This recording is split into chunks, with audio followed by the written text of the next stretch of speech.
Hello, and welcome to Level Up Stronger. The world is continuously changing at a very rapid pace. How can we all gain the competitive edge in our industries and thrive in them? What if you knew without the shadow of a doubt that self-education and access to forward-thinking experts in your field could catapult you towards success faster than ever before? The spaces we inhabit can inspire us, protect us, define us, and connect us, so we all play a valuable role in shaping their future. We plan to take a deep dive into various industries and careers. What are the future of the industries? What are the barriers to entry? And learn from the very people who thrive in them. We will take you behind the scenes to the people, products, and processes that keep industries thriving. In this podcast, we look forward to inspire and empower everyone to take thoughtful, educated risks and apply what we've learned in our lives so we can all level up stronger.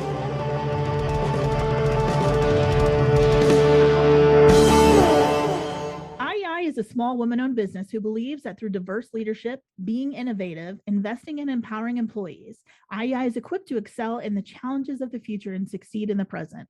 IEI does this by utilizing understanding of environmental, construction, facilities, and property management services to connect clients with superior skilled staff who have solutions to achieve their goals.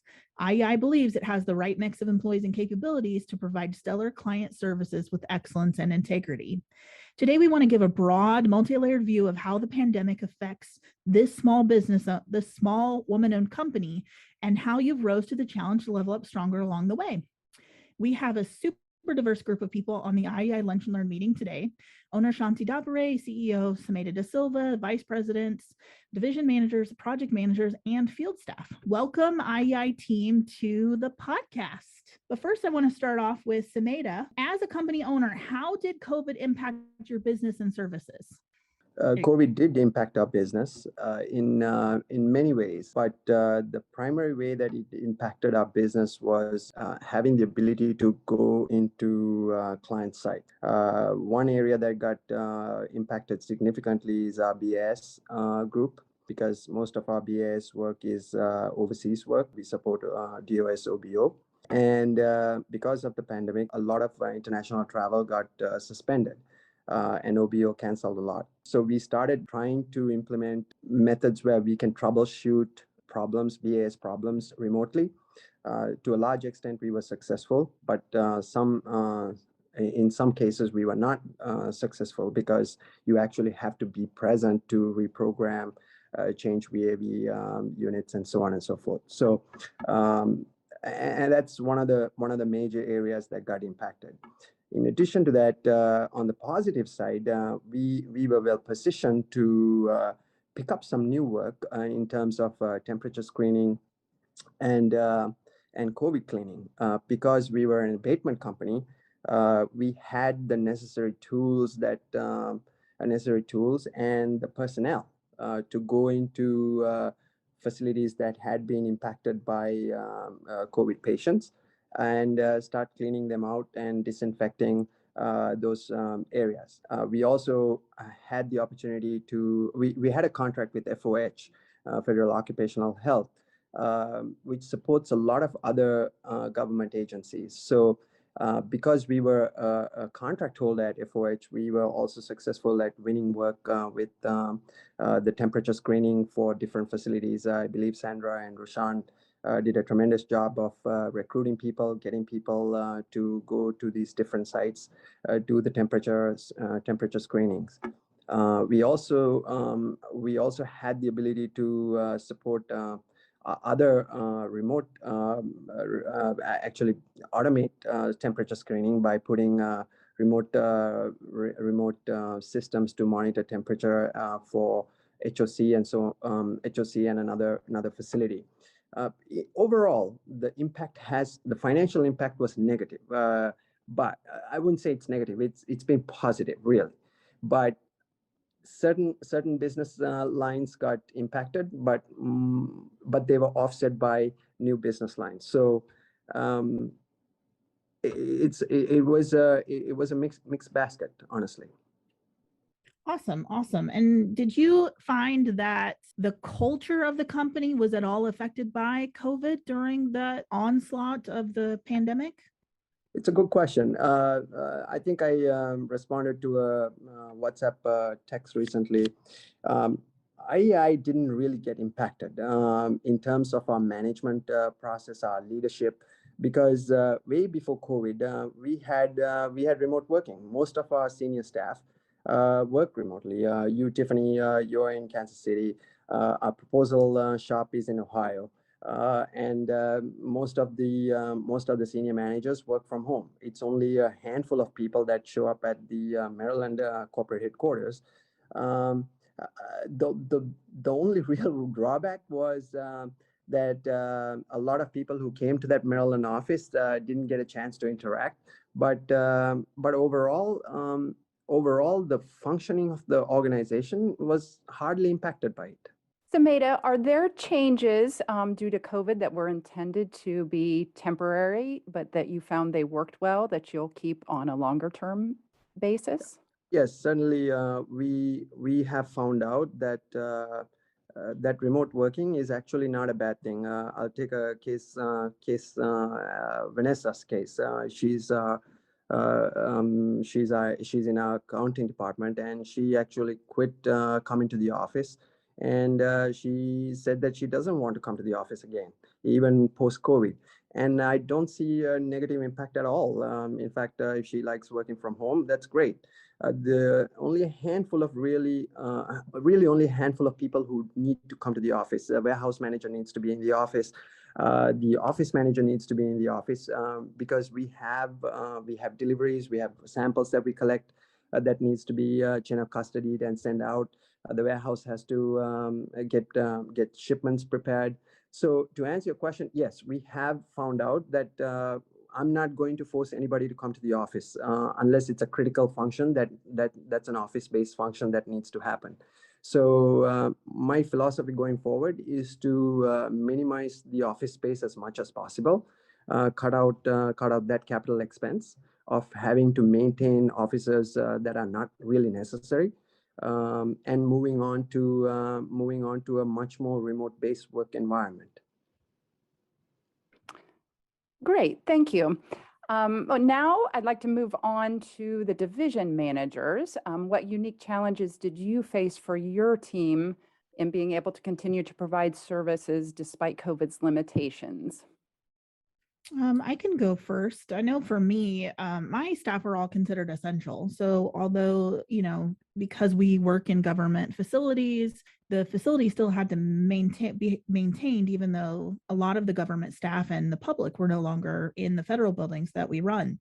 But we saw a huge uptick in the amount of COVID-related additional services that we were being asked to handle. So a lot of COVID sanitization of buildings and facilities for our government clients. So whereas all of our existing staff, our biggest challenge was making sure that we kept everybody safe so no one got COVID and or gave it to our entire team. And we did have those challenges, especially last year after the pandemic first started, where, someone would come in and have been exposed and then expose the entire team. So there were a couple of periods where we had entire teams that had to go into quarantine, and we had to adjust staffing to handle that. And the biggest, I think, challenge for us is just continuing to keep up with the services that the clients are requesting, because the longer the pandemic continues, we started to see a little bit of a drop off in services where they weren't being as requested as often. But now that the variant has started, we're seeing an uptick again in some of those requests. So contracts where we thought they were only going to last a couple of weeks, a month, maybe tops back in, June of last year, have now gone on for well over a year. And keep getting extended. So making sure that we have a labor force that's available to be able to do those additional things has definitely been something that we have had to deal with. And also just, again, keeping everybody safe. We were able to relax the mask mandates, and now I think we're back to that. So I'm worried about the safety first and foremost of the staff, because at the end of the day, we can't provide services to our clients if we don't have staff to do it. And then also major supply chain problems. So when, especially last year, and we still continue to see it. There's supply chain problems. Other companies that we depend on who provide services and supplies also have pandemic related issues with being able to get and/or service things that we need. And so it's taking longer than normal to get all of supplies, and also services are taking longer than normal to get accomplished. And so continues to be a challenge there in just the fastness of everything getting accomplished compared to what it was before. Thanks, Tiffany. And how has that affected your client relationships? Have they been understanding of that? And have you had to adjust much to accommodate any changes in policies of staffing or hours from a client perspective?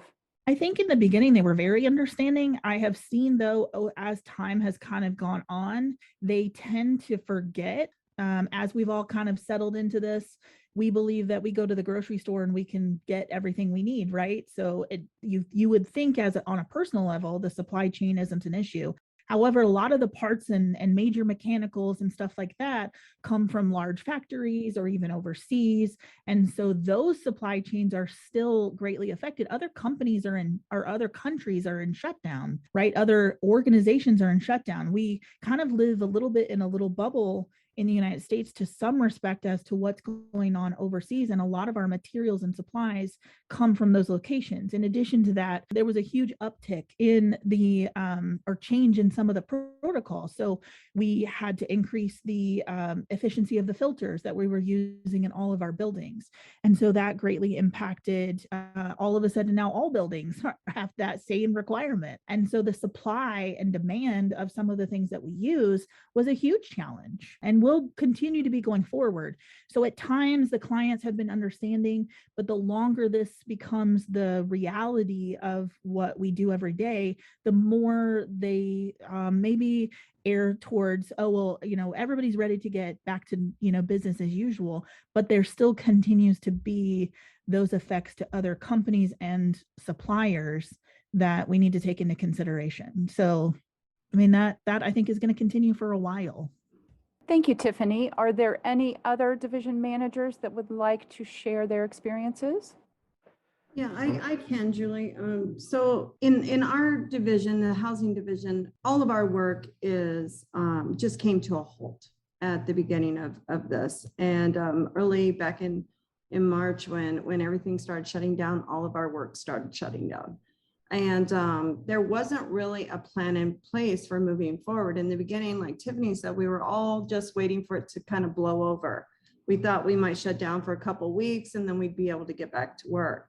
It started at the end of April into May, we started to realize that wasn't going to happen. So we started to look at how we could move forward and still support our clients, the public, without and going into properties where we were putting ourselves in danger, putting our clients in danger, putting their participants in danger. So we looked at different ways we could move forward. So we started looking at the process of, do we have to go into these units? Do we actually have to physically walk in and do that? About in November, actually HUD, who we work with a lot and oversees all these projects, they actually kind of got on board with the idea of doing virtual inspections. And so that's where we had already kind of had that process in place. Even when their direction came out, they kind of gave us the thumbs up on doing those. And so we started presenting our clients with the idea of us doing virtual inspections instead of going into the units physically. We were lucky to have clients that were willing to give it a try. It took a lot to do that. We had a process that had been in place for years that we were wanting to change. And the participants on these programs were not really receptive to that in the beginning, because it would be very easy for the inspector to come in and do this job without them having much input. And this required them to help us.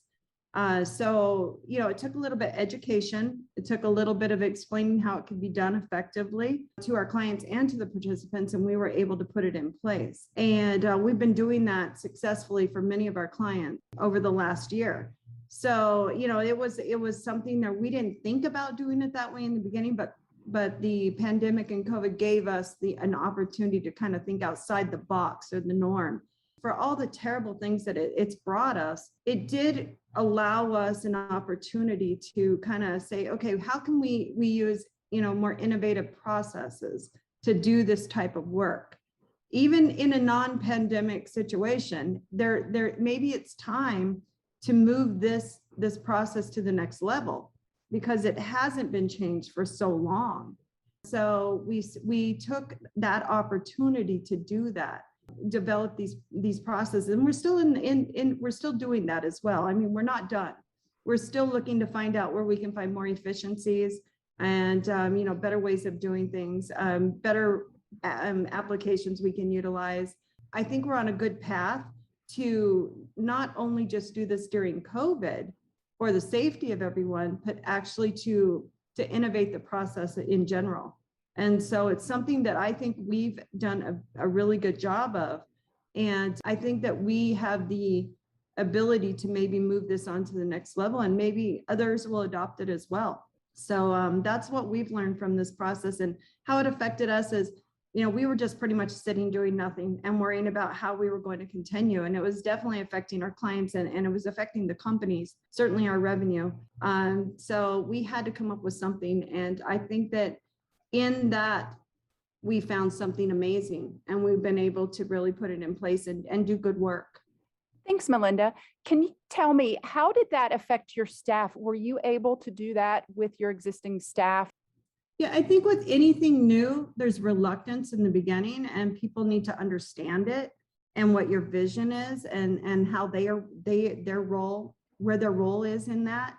But once our staff understood what we were trying to accomplish and how it could absolutely be better for them for safety, but not only for that, they can do more in a day, and it cut down on a lot of our travel costs and things of that nature. And if you've ever, tried to drive around in a major city to get to point A, B, and C in a day with traffic, you can find that, that's a very difficult task. So doing it in this manner allowed them a lot more time to focus on doing their job and not worrying about how to get somewhere in a timely way. So they were receptive to it. We've been able to use our existing staff. They adapted to it. I'm actually very proud of the way they've adapted. We've done well, and I think that we've shown that this can be done in a different way with staff that maybe was used to going to the field and doing their work out there, but they've been able to find ways to communicate well their message to the participants, to the clients, and I think it's been very successful with our existing staff. Thanks, Melinda. Are there any other division managers on who would like to share? Yeah, Julie, let me go next. Like we do a lot of work in secure facilities, and the work we do is usually under, there's a lot of people looking at these projects. Like two things we had to change. One is active prevention. This is where we had to totally redo the way we enter the site. Like we instilled questionnaires before entering these sites, and then we started tracking temperatures before work and after work to kind of see patterns, or to kind of figure out if someone's getting infected. And we opened up the communication so that people were informing us when they were going on leave, so we could put them on a 7 to 10 day quarantine. Essentially, we took a very conservative approach on prevention of the spread. Those processes have basically enabled us to work without a stoppage of work through the entirety of last year. In a certain location, we had almost 35 to 40 personnel working together, and we were able to kind of proceed without huge shutdowns. Like there were instances where the facility itself shut down, but it really did not impact our schedule. Thanks, Kosala. Can you tell our listeners a little more about what kind of projects you manage? This is construction and abatement work in very specialized environments. And like one of these sites, they have very specific air control. Like it's basically an isolated system where the air gets filtered and transferred back. So like we have to, when we're working in these environments, like especially with a very large crew, we have to kind of take the precautions to make sure that we are following all the, we're going above and beyond the protocols in place to make sure that we are not bringing in contaminants. And we were actually commended for our approach because we were very, very open. As soon that it was not that there was a lack of cases, we had 2 to 3 personnel, but we were able to identify them beforehand and put them in quarantine without them impacting the rest of the crew. And the second action we took was preparedness of resources. Like a major thing that happened, like going on what Tiffany said, was the PPE was basically nowhere to be found in 2020. From the months of like March through October,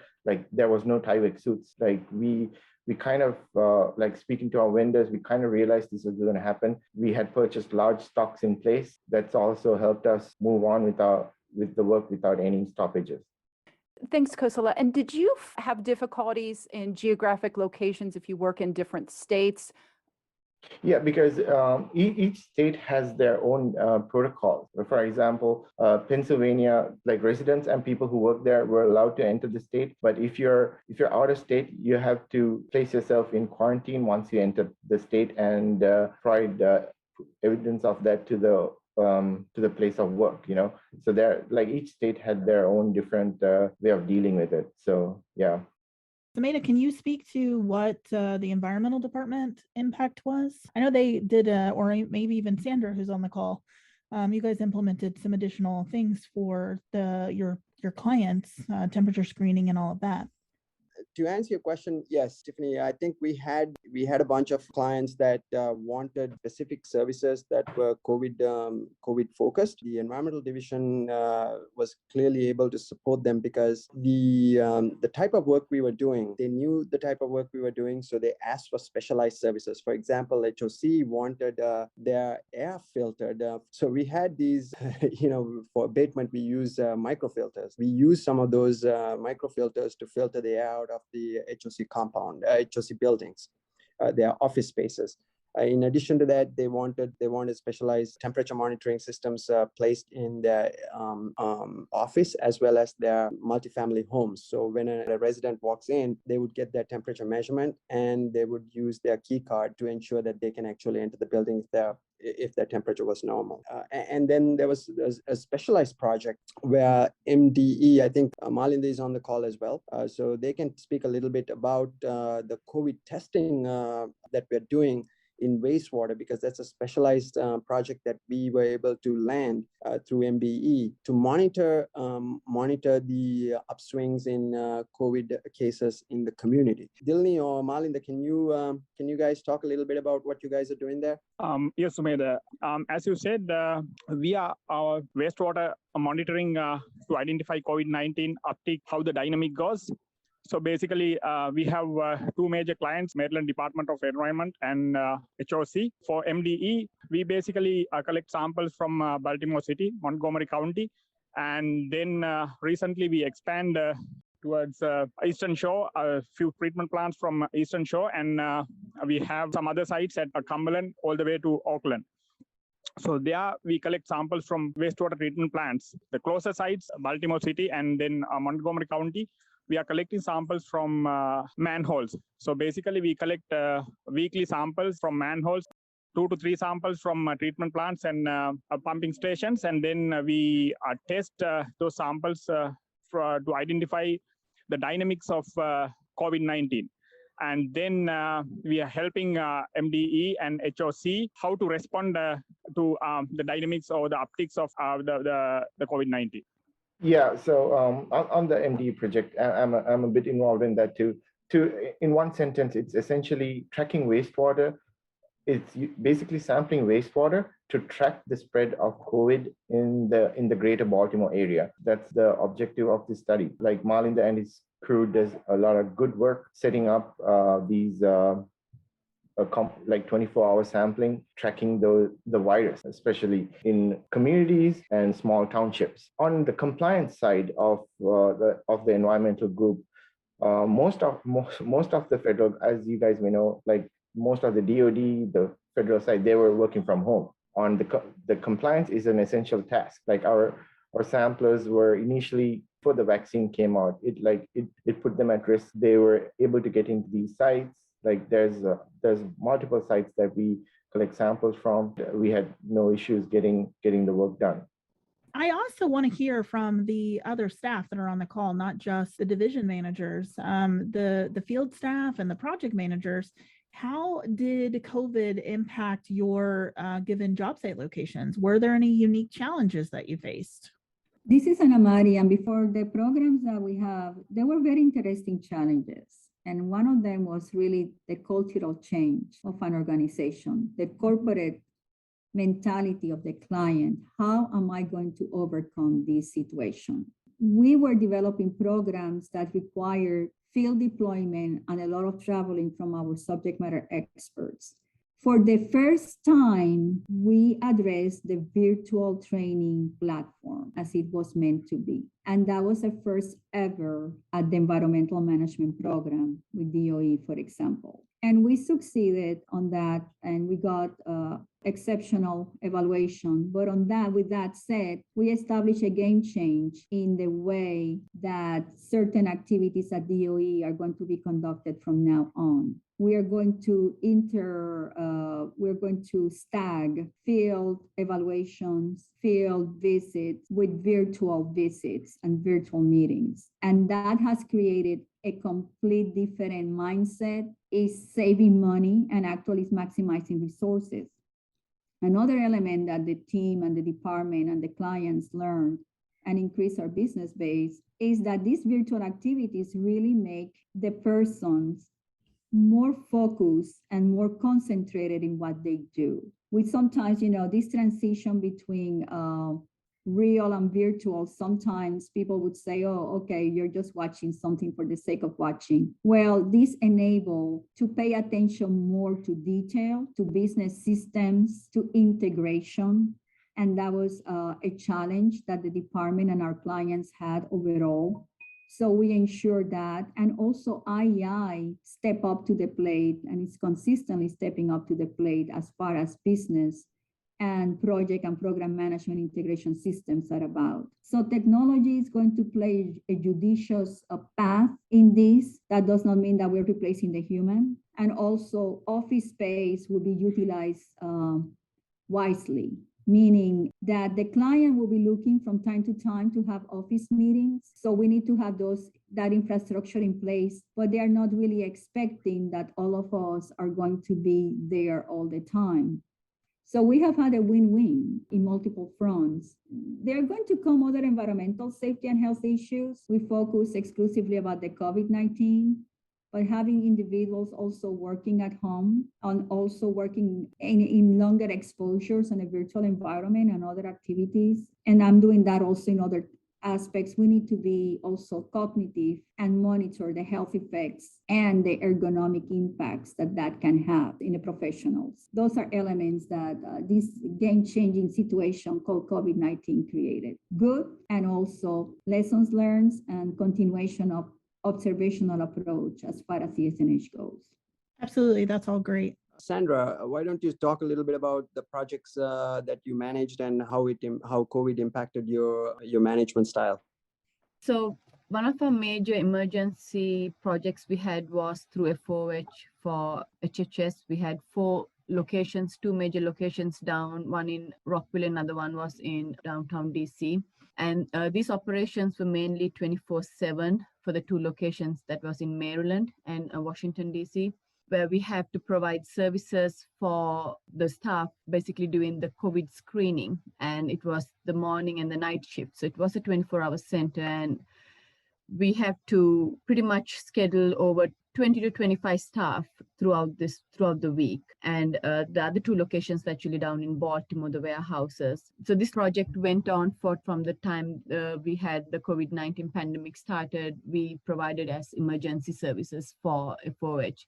It was a successful project overall for us, even though we had few things that to kind of figure out, especially when we had a shortage of supplies with N95 mask and gloves and so forth. But we were able to work it through and get everything as needed for our client. And the challenges that I faced, we had to coordinate a lot of things off-site, also to kind of ensure that our staff is also secured. The new part of having the COVID-19, we wanted to ensure that our staff won't also be infected when they were doing this temperature screening. So there were some challenges that we had to go through the first couple of months, but we quickly had a good response with provided better communication skills with each staff members. And I think overall we had a good managing team to run the project. And we also supported HOC with 4 locations for elderly home cares with the temperature screening as well. We did the monitoring for them. And also that project was a short-term project, but it overall went out well for us. That's awesome. We have some other projects that I think were greatly impacted. Dave Ailes, you work at the Military Family Housing at Wright-Patterson Air Force Base. Tell us a little bit about how you were impacted, because you've got the general's quarters and everything there that we maintain. What was the impact to that project during the pandemic and what continues? Yeah, COVID has had a lot of impact on us. What we do here is we maintain 100 residential units for colonels, generals, key and essential personnel on base. COVID is severely limited. We fix anything that breaks around your house. We fix around 100 houses. COVID has affected the most minute pieces and parts that we need to get. Things you would never imagine would be affected by COVID, along the lines of the Air Force's regulations to have cordless blinds rather than corded blinds. That factory went down for COVID for 2 months, came back up for a month, went down again for a month. And so we've had a hard time supplying things like that. We installed vinyl floors, and I had a horrible time over the winter because my first option, his crew had COVID and he was down forever. My second option on floors was too busy and also had some COVID concerns. He couldn't be here. Yeah, it's just wreaked havoc on our operations. It affected your ability to go into the houses too early in the absolutely. pandemic. You had additional safety protocols, right? For absolutely. When this all the started in March, properties. they took away. They said we're not going to do any work orders unless they're emergent, and doing emergent work orders required other protocols to be handled. But the minor things like a leaky faucet that people just don't want to have to put up with, they had to hold those things forever and ever. So then I started asking a couple people. It started with one lieutenant colonel that I knew was rather handy. I said, "You got an iPhone?" He said, "Yeah." I said, "Can you FaceTime me?" He said, "Sure." We actually started fixing things by FaceTime. The plumber or the electrician or whoever needed to do these things, because sometimes even when breakers go off, people don't realize, it sounds simple, but they don't even understand how to turn a simple breaker back on, that you have to turn it all the way into the off position instead of, to get it to reestablish. Little things like that. And so it started with this one lieutenant colonel, and we FaceTimed him. We looked at the problem. We said, "Get this, that, and the other tool and call me back." He called me back, and we did it by video. And then we started doing more things by video. We've really had to be creative to get things done. Let's talk about what's the impact going forward. So COVID's not over, right? And now we have these new variants. What do we do now? What is it? Do we have any fears about what is going on each day? And as variants continue to wreak havoc on the population and are impacting people who have to go into the field every day, how is IEI going to meet the newest challenges with the pandemic? I can answer that. I don't believe the pandemic is going to get done until 2024, 2025 timeframe. And there are various reasons for it, which I reserve my comments on. But in terms of managing the work that we have, we will have to adapt a lot more than what we have done in the past. We are going to an environment where primarily our staff is going to require to get vaccinated, right? So we don't want to talk about health and stuff like that much, but more often than not, I travel extensively for work. Places like Europe, you see a lot of protests going on because a lot of these cities and countries themselves, they're issuing the COVID vaccine passport. They call it a green passport or a vaccine passport. So basically you have to have it to enjoy or participate in civil society. Right. So places like New Zealand, for example, the prime minister comes and says, "No jab, no job." Right. We are not sure whether we can do that or not because the laws in this country are a lot more a lot more disparate in terms of federal, state, local, et cetera, right? So we're not really sure where this is going to go. So in terms of human capital that we have to manage, we are going to face some significant challenges here. So that's number one. Number two is going to be what we have already discussed in terms of supply chains. Supply chains are disrupted already, right? So we're faced with limitations in computer chips to limitations in getting polythene, right? So basically, poly is not available. Tyvek suits are not available that readily, and manufacturing in the United States has been hollowed out, right? So we already know that it's been happening for the last 40 years. So to get all of these stuff, even companies like Walmart is actually now keeping inventory. These are companies that were built on just-in-time production, right? So they produce it, bring it to market just in time. So the whole premise of just-in-time was to ensure that there is no warehousing costs and things like that. Right now we have inflation on top of it. So basically huge amounts of inflation coming. A lot more companies are going to start hogging a lot of the material that they need over a period of time. So which is a concern in two fronts. First, we are going to have issues with actually obtaining the material that we need because we're a small business. We don't have an enormous amount of capital to invest and buy things and keep it in warehouse. We do to a large extent, but we can't keep it in we can keep inventory for 2 years, for example. And then we have the issue of being a government contractor with rising inflation. We have five-year contracts, we have 3-year contracts, and we have to price these contracts in today's dollars to do work 5 years from now. And we can't predict inflation. And we are going to have a problem. And you see that with, like, for example, with our HOC staff, if we have to do physical inspections, that means our gas costs are going to rise, right? So this is where innovation comes in. Even in terms of baby steps, we have been very good at understanding what's going on in the marketplace, how COVID is impacting the overall economy, and we have been able to change a few things. Small things, like, for example, Melinda's virtual inspections, right? Having the ability to do virtual repairs, like what we're doing at Wright-Patterson. So those things are going to be more prominent. Tiffany is talking about employing VR technology to walk buildings and understand doing QC. So basically, we have to make sure that we are tilting a great deal towards technology, to leverage the technology that's already available. We're not trying to recreate the wheel here. We are just trying to use the technology that's out there, repurpose it for our own requirements. So those are the things that I believe are going to change here. And when we do this, it's never going to go back to normal. And that's a given. When we start doing virtual inspections, we're never going to do a physical inspection again, unless there's an absolute necessity to do it. So those are the things that we are going to have to identify, and we are going to have to change.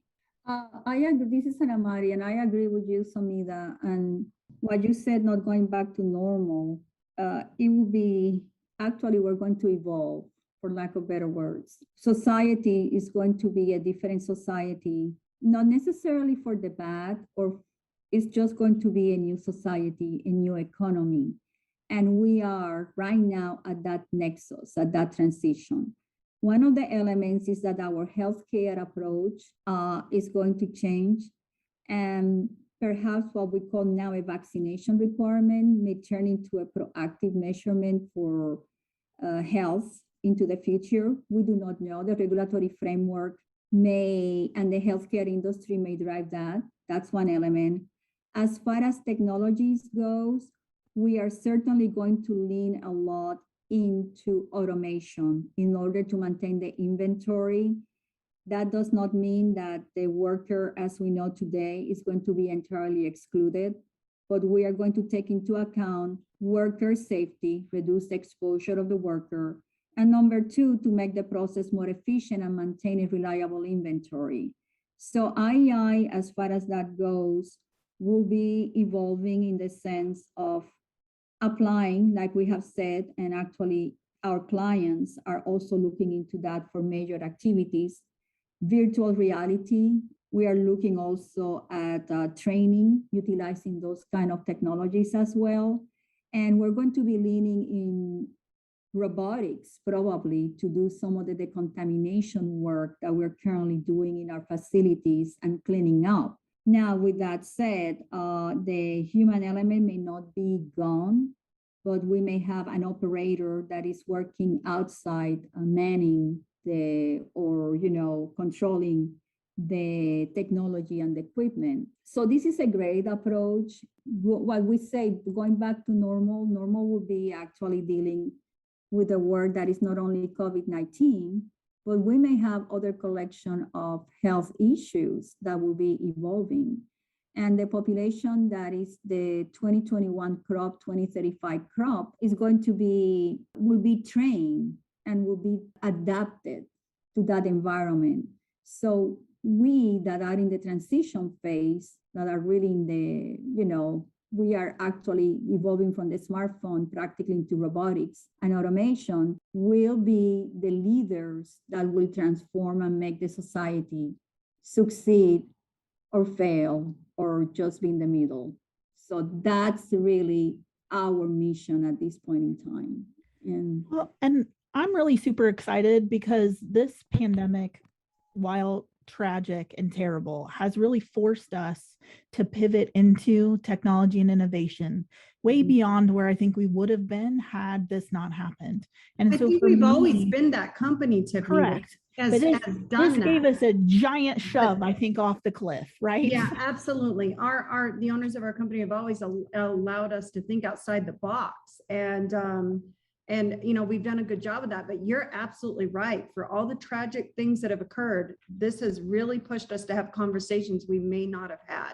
Absolutely. And so for me, that goes back to, I think, and speaks to our mission as a diverse leadership, being innovative, investing and empowering employees. And so I really appreciate everybody in providing and helping to talk about what and shine a light on what's going on as far as the pandemic and the future of everything that we're doing.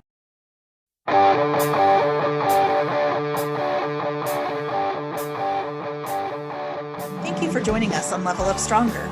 For references to resources mentioned in this episode and to receive updates on future podcasts, check us out on social media or at levelupstronger.com. And remember, each time we take risk, educate ourselves, and apply what we've learned to our lives, we level up stronger. Each time we level up stronger, we have the opportunity to reach back and contribute to someone else's success too.